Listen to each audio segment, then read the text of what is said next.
Joseph Jackson, who has taken off the flesh and is now into the spirit world, and he is still inspiring us. Now what this segment is about is called The King of Pop Marries House Music. It's his voice to house music. And I want to thank Leela and Sean, the city of Gary. I want to thank some people who supported my showcase. Randy at the Bank of Indianapolis, and also the Chicago Resource Expo, which is right here in Indiana. And this performance is dedicated to Miss Paris Jackson. When I was a little girl, I lost my daddy too. And I know what it is, and house music got me through it.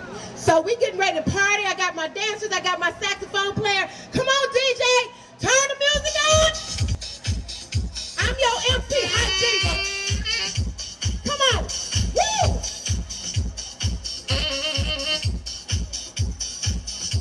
Come on, I ain't perfection. Come on now. I may be a big girl, baby, but I'm gonna work you. Woo! Woo!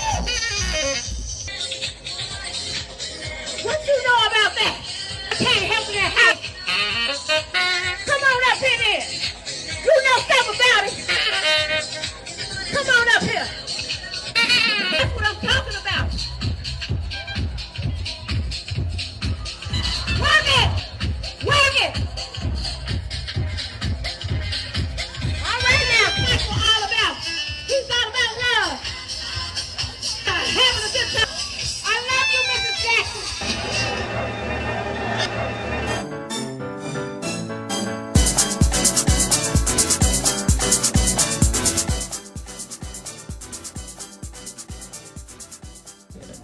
And specifically in the geology department.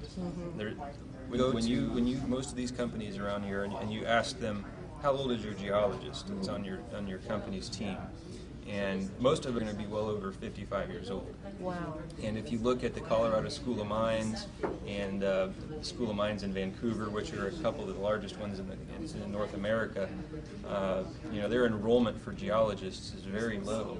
So that, you know, with resources becoming more expensive, you know, not just gold and silver, but anything that comes out of the ground, there's going to be a lot of great out there, and there's not nearly enough bodies to fill those positions.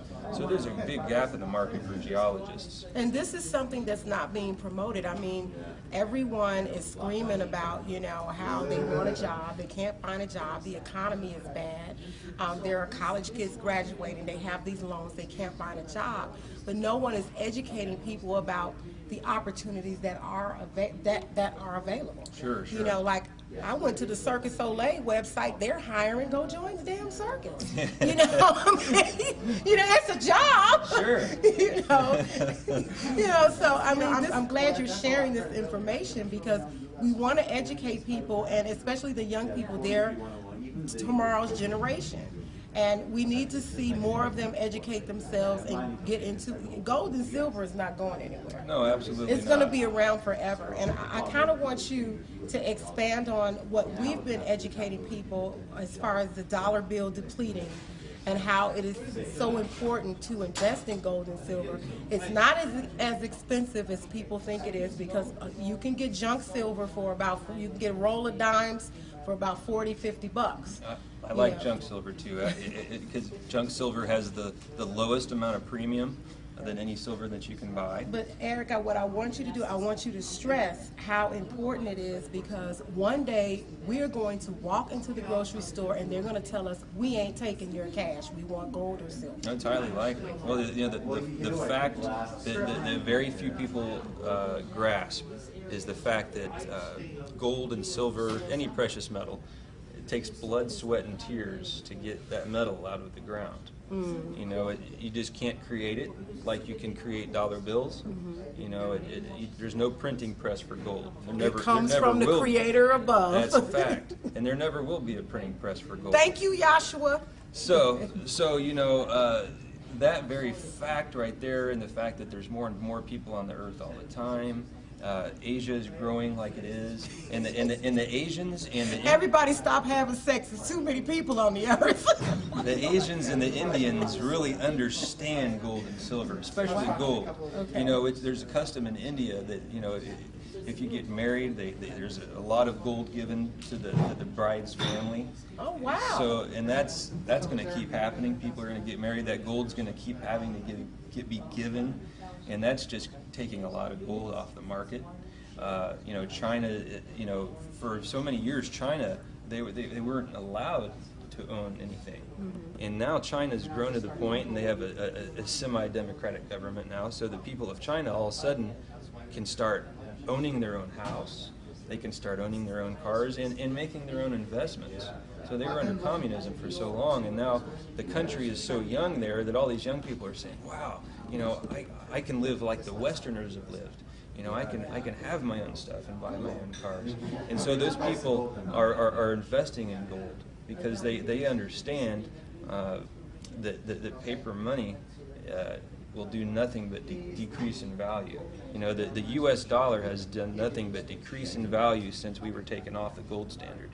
If you look at how much the dollar has decreased in value since 1913, it's decreased about, I think it's around 80% in value since 1913. Well, in layman's terms, 10 years ago, what $100 would buy is practically nothing today. Oh, it's changed a lot. Yeah. You know, and 10 years ago, gold was $275 an ounce. And now it's at $1,800. It's almost 17 right now, so it's absolutely. pretty close, and it's been around there. So. And there have been predictions that in the next couple of years, especially with, you know, the election being next year, because Obama's up for re-election, it can go, you know, as high as $4,000 or $5,000 an ounce. Very easily. You know, it's getting to that point. Well, there's a couple things that people don't know that are very important to know.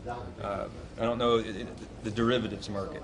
You know, the derivatives market, what it basically is, or if anybody has ever heard of options, you know, you can buy an option on a stock, but a derivatives market is basically where people are allowed to buy and sell gold, but it's just paper, it's just contract. Right. They never actually take delivery of the physical metal.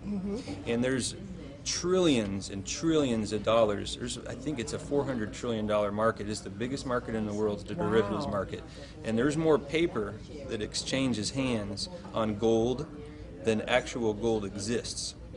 So if at any point, people that are holding those derivative contracts, instead of wanting to keep them going or to let them cancel worthless, if they were suddenly to say, okay, I want to take physical delivery on this gold. If you had enough people do that at one time, and the world figures out, wow, we don't have enough gold to fill all these derivative orders, then there would be a derivative collapse, and that would be a global thing, and that would be a situation where gold would go to $5,000, $10,000 almost overnight. Absolutely, because of the demand.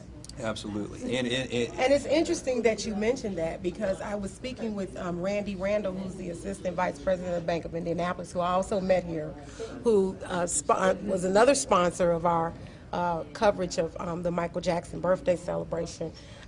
We were talking about the gold and silver debit card. And I want to get people confused, but what is happening, because there is a big demand for gold and silver in terms of it being the trade, in terms of you going shopping, the grocery stores, department stores are going to start taking it. They're going to offer a gold and silver debit card where whatever amount of gold and silver you have, it can be on this debit card, and you can use that card to shop. You know, the Luciferians got to get in on it. Yeah. You know, they have to get in on it. But I just find that very interesting, because that almost correlates to the paper that you were just talking about. Sure. You know, it makes the gold and silver is just real money. You know, that's just the bottom line. Absolutely. I know that Dr. Lee Warren, who is the founder and CEO of CLEM, where I study about gold and silver, he had like a 1923 silver dollar, and it was worth 27 bucks. You know, it took 27 paper dollars to that one silver coin. Sure. And once again, you know, silver, for people who are on a budget, you know, maybe people who are middle class or low income, you can start a coin collection. You can go to some of the websites on the internet and you can order coins. Like I ordered a 1943 dime from Willoughby and Ward, and I only had to pay $1.95 shipping and handling because they send you the first coin free to start your collection. Yeah. It's simple things you can do as you go about your day, in transactions of quarters and dimes and half dollars and silver dollars. Look at the year. Silver coins that are 1964 and back are worth money. Hold on to them. You know, it's simple things you can do like that. You can find junk silver shops that have gold and silver. You can go there, you can make a $40, $50, $60 investment. Tell them, Eric. Well, absolutely. You know, you're the expert. I'm doing all the talking, but I want you to back me up and let people know that that this is real. Just a little secret I know: if you go to purchase silver or gold, I would recommend you go to a coin shop in St. Louis, Missouri. There's a few of them. Wow. There. And the reason why I recommend you do that is because they won't charge you sales tax on the actual transaction. You know, and in the state of Indiana, I'm pretty sure Illinois is the same. If you go buy a bunch of gold or silver, then you get charged sales tax. Mm-hmm. You know, but when you go to Missouri, you don't. So, you know, if you're making, you know, a substantial purchase, that sales tax can add up to thousands of dollars. So it's you know, if you're making a large enough purchase, it's worth your time to make a little trip down to St. Louis or anywhere in Missouri. It's, you know, it's all the same all over the state. Now, Eric, I have one last question. Why do you feel not enough people are being educated about this? You guys have been doing this 30 years, and the media doesn't come out to support you. You're trying to educate people. You're trying to help people. You know, what is going on? They just want to dummy down society and not open people's eyes to what's going on. This is such an important event, and you advertise it, you let people know about it, but you know, only a select group of people come here. Why do you think that is? Well, young people in school, I mean, even I graduated from high school in '93. I was never in my economics class, or any economics class I took in college, gold and silver never came up, except for it being referred to as an archaic relic. You know, something that they used to use in the old days to transact business. But, and I think that that mindset has, you know, been taught to all the younger people. So not only that, but you know, gold and silver are the opposite of a bank. You know. Okay. So you know, we're going against the grain. Oh, I see. And the bankers are, you know, they're the ones that pay the bills around. Yeah, they pay the networks. The big, you know, right. The big firms. Mm-hmm. You know, they have companies that they have to help out. You know, they're involved with all big corporations. So even large brokerage firms really discourage the ownership of gold, silver, or gold stocks, silver stocks, any mining stock. They say, oh, it's too risky and stuff, you know, and you know, we've been telling people to buy those stocks for, my dad's over 30 years now, and if people would have listened, you know, they'd be millionaires by now.